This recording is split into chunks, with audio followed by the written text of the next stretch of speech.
Combien de temps doit-on porter le deuil et en quoi est-ce que cela consiste? Bonjour, je suis Anne Nagas, la fondatrice d'Apprendre les bonnes manières. Aujourd'hui, parlons d'un sujet un peu plus triste. Parlons du deuil. Il y aura d'autres vidéos sur les funérailles, sur les obsèques, etc. Aujourd'hui, concentrons-nous sur le deuil. Le deuil est une marque extérieure de chagrin. Dans chaque région, dans chaque pays, dans chaque culture, il y a toujours eu une période de deuil et des coutumes, des traditions différentes. Aujourd'hui, cela tend à disparaître, mais pourtant, il en reste encore des traces et nous allons le voir ensemble. Quelles sont ces évolutions? L'enseignement que je vous transmets vient du livre Convenances et bonnes manières de Berthe Bernage. Je pense que j'en suis à la 8e ou 11e réédition. C'est un livre qui date de 1953, exactement. Tout un chapitre est consacré à la mort, aux funérailles, au deuil, aux obsèques. Donc c'est pas une seule feuille comme dans les manuels de savoir-vivre modernes, une seule page, mais là on est vraiment sur un chapitre entier. Alors, je le rappelle, un livre de bonne manière chronique toujours une réalité qui est déjà observée depuis au moins une dizaine d'années. Donc à l'époque où Berthe Bernage écrit cela, c'est déjà presque plus d'actualité. Et dans plusieurs de ses formulations, elle le dit, autrefois c'était comme ça, plus maintenant, on tend plus maintenant, autrefois. Bon elle est décédée. Que dirait-elle aujourd'hui dans les années 2020 où c'est encore plus dilué? Mais enfin, il reste que je tiens à vous partager justement les règles d'un manuel ancien pour que vous puissiez lire vous-même l'évolution et que vous puissiez vous-même jauger lorsque le moment se prêtera pour autour de vous. Qu'est-il bon de prendre pour vous selon les circonstances? Voilà, à vous de, je ne vais pas vous donner des rails, il faut faut prendre le train et monter dans le train, suivre les rails, mais faites ce que vous pouvez selon ce que vous sentez dans votre cœur. Ok, commençons. De qui prend-on le deuil? On prend le deuil des parents proches, des enfants et jusqu'aux cousins. Bien entendu, on tient compte également des affinités et donc finalement vous prenez le deuil de la personne que vous souhaitez. Il reste que si c'est le deuil d'un amant ou de votre maîtresse, la discrétion s'impose. Oui, il y a des répercussions sociales à un deuil affiché. Autre point, si vous ne souhaitez pas prendre le deuil, il faut absolument le prendre au moins le jour des obsèques. Dans ce manuel, on apprend également qu'on ne porte pas le deuil des enfants nés quelques jours après leur naissance. Je vais parler de la durée du deuil tout à l'heure par rapport aux enfants. Là, je ne fais que transmettre ce qui est dans le manuel et au cœur des parents, des enfants, des frères et sœurs de voir cela. Les domestiques portent le deuil aussi longtemps que leur maître. Les enfants portent le deuil à partir de 7 ans. En dessous, ils prennent le deuil en blanc ou en blanc et noir. Les deuils d'affection. On peut avoir un deuil d'affection pour un ami intime, pour un parrain, pour une marraine, ou par exemple pour quelqu'un de lointain dans un pays étranger qui nous a légué une bonne part d'héritage.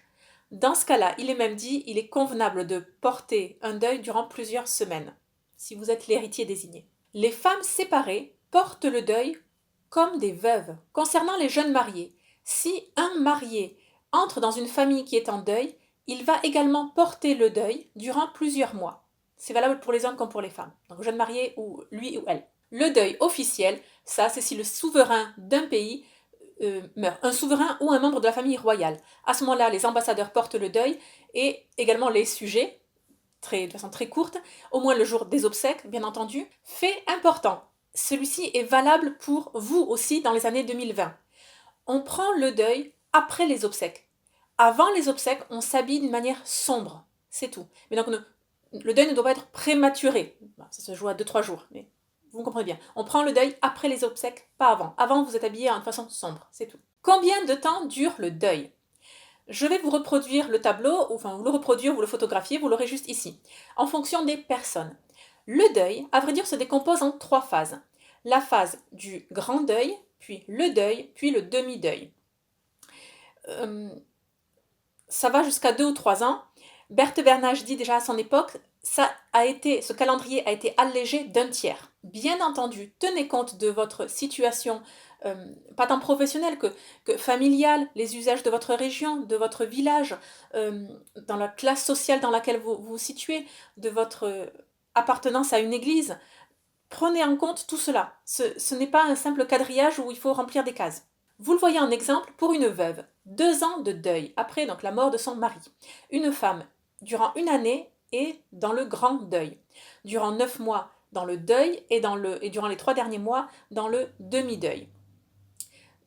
Déjà à l'époque de Berthe Bernage, ça a été allégé, on n'est plus à 2 ans, on est à 18 mois. Ces phases de grand deuil, deuil, demi-deuil correspondent à des tenues vestimentaires particulières et également à un calendrier de sortie, un calendrier mondain. Prenez le sens mondain des visites, des amitiés, c'est pas fanfaronné, d'accord? À présent, une remarque que je souhaitais absolument partager avec vous. C'est une grande leçon de vie que j'ai eue justement dans l'année dernière, 2020 et à vrai dire là, 2021, c'est d'ailleurs pour ça, c'est ce qui m'a décidé à faire cette vidéo. Je voulais vous parler de ce calendrier justement, ce calendrier, donc plusieurs mois, une année, 2 ans, bon. Souvent, les gens se caricaturent les manuels de savoir-vivre en se disant oui, voilà, je sais pas, ils ont pioché des papiers dans un chapeau et puis ils ont dit ah bah tiens, pour la femme, la veuve, on va mettre 2 ans, pour lui, pour l'homme, on va mettre 18 mois, et haha, c'est pas égalitaire, là on va dire que c'est 9 mois, là, enfin bon, bref, et c'est des sorties du chapeau, voilà, c'est quelqu'un qui l'a inventé, et puis une espèce de gourou, et puis on va se plier à son calendrier. C'est faux. Ce que j'ai appris au cours donc de cette année 2020, c'est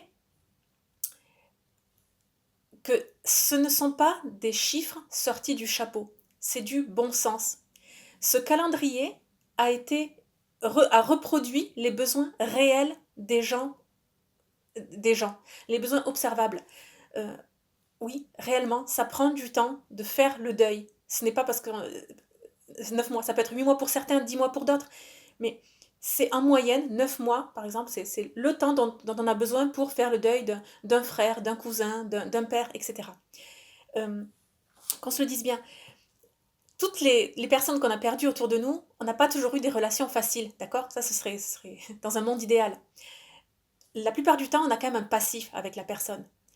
Et le deuil est aussi là pour penser les blessures, cicatriser certaines choses et pardonner. On a besoin certaines fois d'années, de mois entiers et d'années pour pardonner.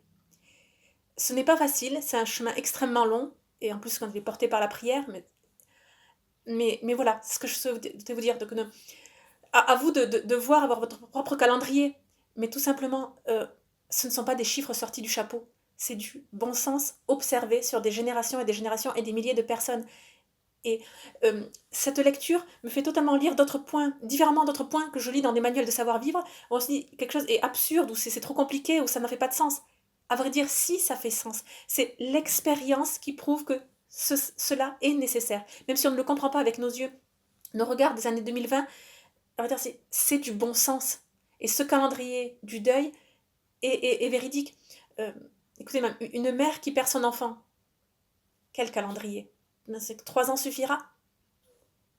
Une mère qui perd son enfant, ou un père d'ailleurs, jusqu'à la fin de sa vie, tous les jours de sa vie, va penser, prier, aimer, chérir ce bébé. Enfin, ce bébé ou même cet enfant. Tous les jours. On n'efface pas cela. Bon. Il y a une remarque qui est dite très souvent, le deuil, pas le deuil, quand quelqu'un meurt, c'est pas tant qu'on va l'oublier, c'est on s'habitue à son absence. Voilà. Bon, très bien, je poursuis cela en vous parlant à présent des vêtements du deuil. Pour vous parler des vêtements du deuil, je prends le livre. C'est extrêmement détaillé. Pour le grand deuil, pour la période du grand deuil un peu moins sévère, et ensuite le deuil masculin, bon là il y a qu'un petit paragraphe. Alors, le grand deuil, c'est extrêmement complexe et ça mériterait d'avoir des illustrations. Il faudrait d'ailleurs que j'en trouve dans des gravures, que je me plonge. C'est un travail minutieux, donc je ne le ferai pas. Juste, je vous cite comme ça pour les femmes. Donc, le grand deuil, robe de lainage noir, le col et les manchettes en crêpe blanc sont admis. Le manteau. À Paris, le châle ne se porte plus, on le remplace par un manteau de ville ordinaire. Les chapeaux pour la veuve, la coiffe classique et la petite chope Marie Stuart, avec le liséré et les brides de crêpe blanche. Je poursuis. Bon, voilà. Les gants mat ou en tissu suédé très mat, les bas en soie ou en fil noir, le sac à main en cuir noir ou en soie uni, le parapluie ou en cas avec un manche noir mat, les bijoux de jet ou de bois durci, pas d'autre bague que l'alliance ou la bague de fiançailles. Les mouchoirs tout blancs ou avec un ourlet noir. Les fourrures. Astrakhan, Caracul, Breitschwanz. Oui, ne me posez pas la question, je ne sais pas. Ouais. Ensuite, on passe période du grand deuil moins sévère, avec encore une fois, c'est très codifié, ça n'a plus lieu d'être de nos jours. Pour le deuil, donc pas le grand deuil, le deuil, les bijoux jet brillant, acier bruni, on peut porter des colliers de perles. Dans cette évolution, pour les deuils de courte durée, tous les tissus noirs sont admis. Chapeau de paille, de feutre, de velours, de soie, bijoux de jet ou de perles, gants noirs ou blancs, manteau ou garniture de loutre. Le demi-deuil, maintenant on est sur du noir, du blanc, enfin noir et blanc, gris, mauve, violet. Pas de fourrure de couleur, donc pas d'hermine, de lierre, de petit gris, de singe ou de loutre. Et les bijoux là, or, perles, diamants, améthyste, ivoire. Les bas sont gris, les gants sont gris ou blancs. Et cette note que je trouve très intéressante et fameuse, très juste d'ailleurs. Le bon goût consiste à prolonger de quelques jours chacune des périodes du deuil et à éviter les couleurs voyantes lors de son expiration. Donc non seulement vous avez ce calendrier, mais en plus vous débordez ce calendrier. Le deuil est même codifié jusqu'au papier à lettres. Donc le papier à lettres également, et je ne vais pas vous le faire, je prépare déjà quelque chose sur la correspondance. Mais donc le papier à lettres, le deuil se porte jusque dans le papier à lettres. Il est question du deuil masculin, donc pour les vêtements, pour les militaires, également pour les hommes gradés. Pour ce qui est des vêtements dans les années 2020, les vêtements du deuil. Donc oui, le noir, le gris, le mauve, le violet, les couleurs sombres. Maintenant, c'est quand même très délicat parce que quasiment tout le monde est habillé en noir de nos jours, même les enfants, les adolescents, les femmes, les hommes, etc. Ça devient vraiment un immense cap mental que d'arrêter de porter du noir. Le noir est la couleur du deuil, du service et du service professionnel, des grands galas de charité, bon, où on est au service d'une cause. De fait, porter du noir aujourd'hui, en fait, ne fait plus sens. Donc vous, situez-vous par rapport à votre garde-robe quotidienne. Est-ce que déjà vous êtes en mode basket, jean et haut noir 300 jours par an ou est-ce que déjà vous avez mis de la couleur, vous portez des robes et des jupes, et donc à ce moment-là, oui, portez le deuil. Mais si le deuil est beaucoup trop dur pour vous, beaucoup trop flagrant, ou justement vous ne pouvez pas, pour différentes raisons, vous ne voulez pas porter le deuil, dans une raison peut être justement parce que tout le monde va voir que vous êtes en deuil, et vous voulez avoir un deuil intime au fond de votre cœur, vous voulez justement penser les choses avec PA, voilà, pas seulement les penser intellectuellement, mais penser les blessures, les cicatrices, vous voulez entreprendre ce chemin du pardon, et ça vous est propre, intime, et vous ne voulez pas afficher cela. Donc optez peut-être pour du gris, du mauve, à vous de voir, mais il n'y a plus cette obligation impérative de la couleur pour tel ou tel nombre de jours. À vous de juguler. Mais par contre, je vous recommande, ça c'est à titre personnel, c'est juste un conseil comme ça, je vous recommande changer quelque chose d'un point de vue vestimentaire pour ensuite pouvoir sortir du deuil. Pour vous-même, pour que une fois que vous avez pensé ce qu'il faut, la pensée on peut l'écrire d'une façon et d'une autre, la parenthèse est refermée. Enfin la parenthèse. Pas la parenthèse. Le chapitre est refermé, vous avez tourné la page. Voilà, je vous le recommande fortement. Voilà, donc des couleurs très... plutôt on est sur du prune, mauve, gris chiné. À présent, parlons des visites et des sorties mondaines. Pendant le grand deuil, les femmes ne sortent absolument pas durant les 3 premiers mois. Elles peuvent recevoir des visites, mais sans offrir de thé. Les amis très proches peuvent rendre visite aux femmes en deuil dès les premiers jours, avant les obsèques, mais ces visites doivent être très brèves. Dans le langage de Berthe Bernage, cela signifie 15-20 minutes, on n'excède même pas la demi-heure, et on ne doit pas parler de sujets indifférents. Qu'est-ce que cela signifie ? Ça ne doit pas être des conversations justement sur le beau temps, sur la pluie, sur la cuisine, sur la couture, quelque chose de gai. Non, tant pis, en fait, on est presque, je veux dire, assis en silence. Assis en silence et on transmet notre empathie. C'est pas que du silence, d'accord, caricaturerai pas, pardon, ce que je dis, mais quelque chose de très posé, très modéré, très à l'écoute de la personne en deuil. Il est également dit, on doit une visite de condoléances aux personnes en deuil. Elle se fait plusieurs semaines après les obsèques. Pour les femmes veuves, une femme veuve ne sort pas de chez elle durant la première année du deuil. Elle ne rend pas visite et elle ne reçoit pas. Au bout d'une année, elle peut recevoir des amis intimes chez elle ou de la famille et également se rendre à quelques visites. Quelques mois plus tard encore, elle peut enfin aller à l'opéra comique ou à quelques concerts. Pour les autres deuils, donc pas seulement les veuves, pour les autres deuils, il faut également attendre plusieurs mois avant de faire une apparition publique. Et pour ce qui est des sorties dansantes, on ne danse pas avant le demi-deuil. Les gens dans le grand deuil ne font pas partie des cortèges de mariage. S'ils viennent tout de même et sont invités à la réception, ce jour-là, ils quittent le grand deuil et ils se placent en semi-deuil. Pour les parrains et les marraines en deuil, vous assistez bien entendu à la cérémonie de baptême ou à la première communion, à la cérémonie voilà, de votre filleul, mais ensuite vous n'allez pas à la réception. Je rappelle, c'est des règles de 1953, donc à vrai dire dans les années 1940. De nos jours, c'est différent. Autrefois, la règle était de faire également le deuil de son instrument de musique. Donc durant le deuil, le grand deuil en tout cas, voilà, le grand deuil, puis le deuil, on ne jouait pas d'instrument de musique. À présent, déjà Berthe Bernage le dit, pour les enfants c'est toléré parce que ça appartient à la pédagogie, à l'instruction. Également il y a l'exception pour les professeurs, les enseignants de musique, eux, doivent continuer d'enseigner et de donner des concerts. Mais par contre, il y a de plus en plus de tolérance avec uniquement de la musique dite triste, donc pas joyeuse, pas pimpante, pas dansante.